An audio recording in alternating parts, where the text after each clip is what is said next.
again, and welcome back to my channel. Today's video, we're going to talk about how a bagpipe works. Now, there's a lot of videos out there on how a bagpipe works. I hope that by the end of this video, you'll understand a little bit of the reason why we have bagpipes and what the advantages of them. So I'm going to start by helping you understand where a bagpipe fits in the categories of musical instruments. There are string instruments. They generate sound by either plucking the string, and that vibration of the string creates sound waves. Any musical instrument, any sound that we hear is creating sound waves through the air. And of course, that's why the farther away you get from the instrument, the quieter it is, because those sound waves are gradually dwindling.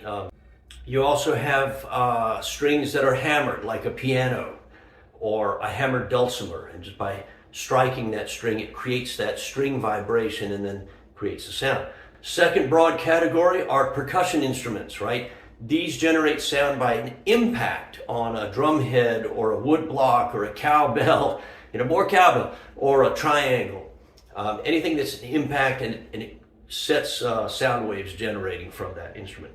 The third broad category of instruments are called wind instruments, and these generate sound waves by blowing air across the instrument or through the instrument, and they generate sound either by exciting the air inside the tube, like with the flute you're blowing across. There's not a reed on a flute, but or a penny. This is an Irish low whistle, so by blowing through this, it is generating sound waves inside the tube, and then with the holes, we control the pitch of that sound produced. The other kind, though, are reed instruments. Bassoon, a bagpipe, actually a saxophone has a single tongue reed. The reeds are usually made of wood, or in some cases, like on pipes today, plastic. The way any reed instrument generates sound is by blowing air through the reed, and it creates a low pressure. We're going to have a whole episode on reeds in the future, but it creates a low pressure zone, and it pulls those two blades together. And as soon as those are together, it shuts off the airflow and they pop open again. And now you have this cycle repeating itself very, very rapidly. And that's what generates the sound. So, bagpipes are part of the wind instrument category, and specifically a reed instrument in that subcategory, okay? Let's go back to the low whistle, which is a penny whistle on steroids, okay? Or let's say a flute, any kind of flute, or even a clarinet, okay?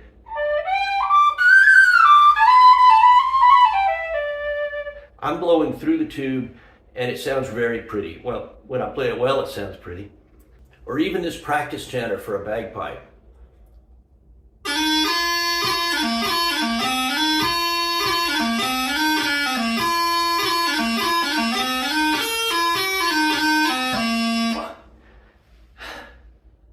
The limitation is that I have to take a breath. What if we wanted to take this, and instead of having to take breaths, what if we wanted to say, man, I'm tired of having that breath. I want to produce a steady airflow. I want to produce a continuous airflow through here.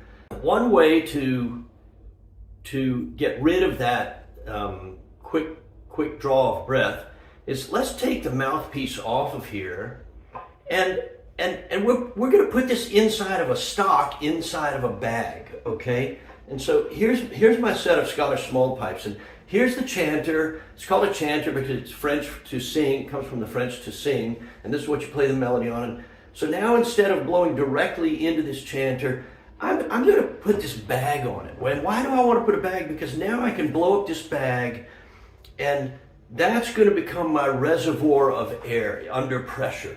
And that is now going to supply the air down through this chanter. And gosh, as long as I've got air in this bag, then I can play this indefinitely. It's just a continuous airflow. But in order to do that, I also have to squeeze it. I have to put pressure on the bag. That bag is going to deflate as I squeeze the air out of here. So that means I have to get air into the bag too. So what we'll do is we'll move that mouthpiece that was on top of the chanter, and we're going to to put it into the bag itself, okay? And now I'm going to blow air directly into the bag, and that reservoir of air is going to be supplying the air to the chanter. And there is a reed right up in here, by the way. And we'll get into that in a future episode. Well, but now there's another problem. If I'm squeezing the air and I have to take a breath in order to live, right? So if I take a breath, well, all that air is going to come shooting back up this mouthpiece into my mouth unless I do something to stop it. So what we're going to do is put a one-way valve right down here. It's really a pretty cool system. Now, that's all I need to make a bagpipe. I need a place for the air to get in, and you have the chanter where it's going out. Oh, and there's another way to get air into the bag, and that's through the use of a bellows. And this bellows, I'm going to strap that on my arm, and this is going to hook up, and that's going to go into the intake for the bag. And now I'm just going to keep pumping that up. So if you see uilleann pipes, Ariz pipes, or these are Scottish small pipes, it is another way of getting air into that bag. And actually, a bellows has certain advantages over blowing directly into the bag. But blowing directly into the bag is certainly simpler. It takes a little bit of more technique to get used to the bellows. Again, we'll talk about that. So that's all you really need for a bagpipe. You need the chanter, the bag, and the blowpipe. So what about these other pipes here? Well, hey, I'm sitting here, I'm playing away on this, I'm making a melody, and I'm like, would it be nice to add a little more full sound to it? So what I'm going to do, I'm going to take another pipe and stick it in the bag, and it's going to have a reed in it too, and I'm going to be able to tune this drone to make it match and sound good with the chanter down here. And I'm going to call that a drone because it's also going to have a constant airflow going out of it, and all it's going to do is provide a steady background sound. Bah. And gosh, I can do another pipe and make an octave lower. Bah, bah, bah. Maybe one on the fifth. Bah, bah. I'm not a singer, but you get the idea. You can stick as many drones in there as you have breath to be able to blow in and inflate the bag and squeeze it out of there. So most bagpipes today, the Highland pipes, have 3 drones, and they're all in a separate stock. So here's the Highland pipes. You have the chanter down here. You have the blowpipe with the one-way valve, and you have 3 drones, each in their own stock. This is bass, and these are tenor. These are 1 octave higher than the bass, and these are tunable too. You can just slide it up and down on the tuning pin. We're going to talk all about the individual components of a bagpipe, probably in the next video, or at least in a future video, okay? You can find bagpipes with a single drone, no drones, 2 drones, 3 drones, even 4 drones. They'll either be in separate stocks, or in the case of this, they're in a common stock here, and they just provide that steady background sound. So now you're blowing into the bag is supplying the air to the drones and to the reeds and the pipes.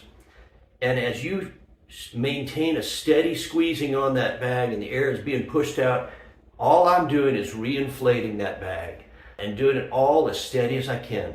It's not a constant squeezing in and out. It's more of just a steady squeezing. And as the bag deflates from that pressure, you're just reinflating it, letting it push your arm back out again.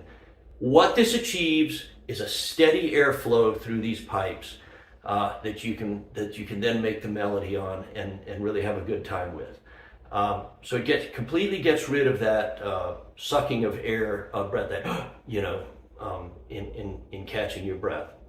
In future episodes, we'll talk again about the various types of bagpipe, but no matter what bagpipe you're talking about, Irish pipes, Scottish small pipes, border pipes, Northumbrian pipes, Galician pipes, they all function this same way.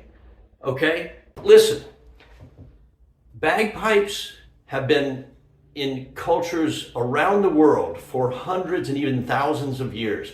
I think the first known instance of a bagpipe was in Egypt, but I'm not really a historian. I haven't looked into it that much. You'd think I would, but if you ever get to Phoenix, in Northeast Phoenix, there is a wonderful museum I highly recommend. It's called the Musical Instrument Museum, the MIM.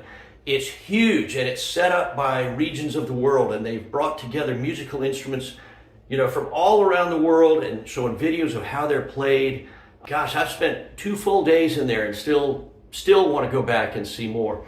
But in one area, they have a big display of bagpipes from around the world, and they're just fascinating to go and look at and read about. So again, Musical Instrument Museum in Phoenix, Arizona. I hope this makes sense for you. Please feel free to add a comment or question down below.